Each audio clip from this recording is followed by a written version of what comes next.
aš atsimenu, mes kaip kalbėjom, aš sumaišiau tave, kad tu esi brolis Audriaus Vasiliausko. Esat šiaip bendra pavardžiai. Ar būna, kad žmonės tave maišo, kad tu brolis esi Audriaus Vasiliausko kiti? Taip būna, ta prasme, ir kolegos, kai aš įsidarbinau naujam darbė, lygiai tas pats, tu čia tas, kur važiuoji su naujais BMW-ais, nusakau su BMW, bet su ne tuo nauju.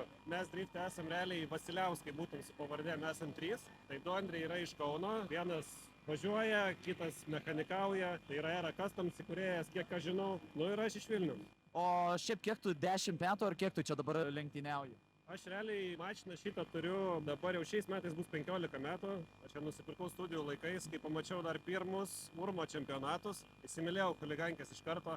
Turiu 15 metų, važiuoju turbūt apie 9. Aišku, buvo visokių pertraukų, kadangi vis tiek neturiu aš didelių sponsorių, viskas iš savęs. Tai realiai kažkada išeina, kažkada neišeina, bet stengiausi kiek galiu. Dabar labiau orientuojuosi į Pro lygą. Man pirmi pabandymai Pro lygos trasų buvo kažkas wow. Semi-pro galbūt aš toks, gal ir būčiau konkurencingas, Pro dar būt ne, bet tas greitis, efektai, nu ta prasme ten wow. Tai aš tiesiog stengiausi po truputį lipti link tos jau profesionalios lygos. Kas tau apskritai drifte buvo sunkiausia pakilti iki pačios tos Pro lygos? Ko gero, kaip ir visiems finansai, ta prasme reikia, kadangi aš pats konstruoju savo automobilį, tai man iš esmės reikėjo daug ko išmokti. Aš atėjau iš vis be jokių žinių apie automobilius, bandžiau, draugai mokė, padėjo ir po truputį augau aš ir po truputį augo automobilis. Ir aš laikausi vis tiek dar tos minties, kad ta prasme niekada nereikia šokti iš karto per daug. Ta prasme aš po truputį, lipau. Aišku, gal nėra kažkokių super rezultatų toj, tarkim, semi-pro lygoje, bet tiesiog jau jauti, kad tu susidraugauji su tą mašiną, po truputį kyla galingumas, gerėja padangos ir po truputį lipi link tos Pro lygos. Aišku, į Pro lygą, kai ateini, iš karto supranti, kad jau reiks prakaituoti. Ta prasme ir finansiškai, ir pasiruošti reikia labai gerai, nes bičiai lekia, wow, ta prasme, tiek Lietuvoje, tiek Latvijoje, ta prasme, jos pasivyti, be proto sunku, tai reikia, aišku, stengtis dėliotis ir labai teisingai finansus, ir automobilį pasiruošiu, turi būti viskas perfekt sudėliota, ir be komandos niekaip, jau tu vienas lauke ne karys. Tas susistygavimas, susidėliojimas, gal kaip tai turėtų atrodyti, kojo komandos tai važiuoja ir panašiai, tai čia gal buvo sunkiausia. Kai jau tapsi išlipuoji, po truputį pajauti, kas ta Pro lyga, ir po truputį įsivažiuoji. O kodėl būtent šis autosportas? Man patinka, kad driftas iš esmės yra šou arba žiūrovų sportas. Iš esmės, reikia daug skilo, driftas labai patobulėjo nuo tada, kad aš pradėjau. Tai jeigu mašina buksuoja, slysta šonu, tai jau drifteris, jau čia viskas, gali važiuoti čempionatus. Dabar taip jau nebeišeina, automobilis turi atrodyti gerai, turi atrodyti piktai, turi būti kažkokių šviesų, ta prasme, ir tas greitis, dūmai, šou, ta prasme, kaip ir šiandien mes esame Matsūri, šviesos, daug žmonių, nes žiedas jisai yra toks labai konservatyvus mano požiūriu, o čia visokių naujovių, daug galios, niekas tavęs neriboja, tai tas man labai patinka. O šiaip dabar kiek yra apmažė šiek tiek trasų, Molėtai buvo jau pabaigę praeitą sezoną, Druskininkai jau pabaigė daugiau irgi, kiek suprantu, nebevyks. Aišku, atsiranda vis naujų trasų. Kaip tu į visą tai reaguoji, į šitos, kai kur užsidaro trasos? Šiaip per tiek, kiek aš važiuoju, tų trasų labai daug atsirado, labai daug dingo. Ta prasme, kažkurio metu buvo labai tie čempionatai daromi, stengiamasi miestuose, užmiesčiuose, miestų gatvėse. Man kažkaip tas gal nelabai patiko, nes dažniausiai būdavo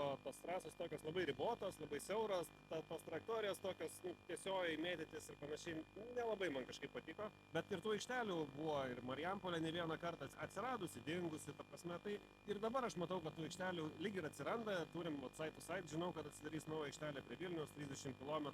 Visada būna tokie expectationai, kartais net nespėjai, kaip buvo Druskininkų aikštelė praeitais metais, aš net nespėjau ją nuvažiuoti, tiesiog grinai dingo. Aš suprantu, kad driftas gal reikalavo labai specifinės infrastruktūros. Ta prasme, turim Kačerginės Nemuno žiedą, bet vėlgi Pro lygos trasos jos nebūna taip, kad turim daug treniruočių ir galim pasivažinėti. Mums reikia geros dangos, nes padangos kitaip labai brangiai kainuoja, nes jų tiesiog didžiulė išeiga.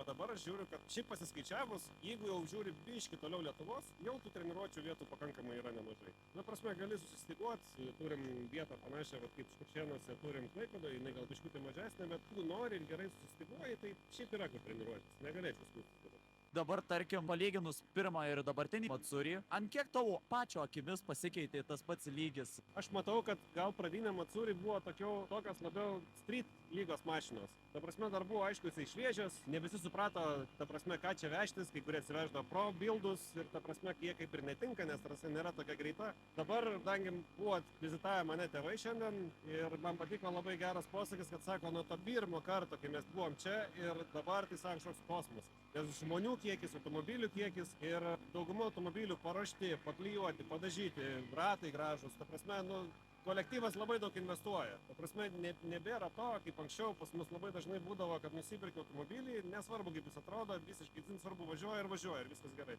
Dabar visi kreipia dėmesio į tą stilių. Ta prasme, turi būti kokybiškai, visi turi palapinės, tentus, visi pasidarė atributikos. Man tas labai patinka, nes visi taip jau žiūri kaip į sportą. Ta prasme, kad save reprezentuot, kažkokį savo galbūt brandą reprezentuot, automobilį reprezentuot. Man tas labai faina. O kaip reagavo tėvai, kai tu pradėjai ir užsiminė, kad va noriu aš, sakykim, sportuoti driftę?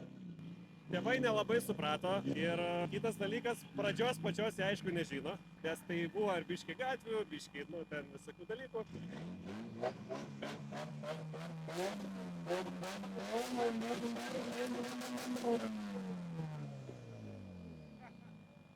O čia yra Matsuris.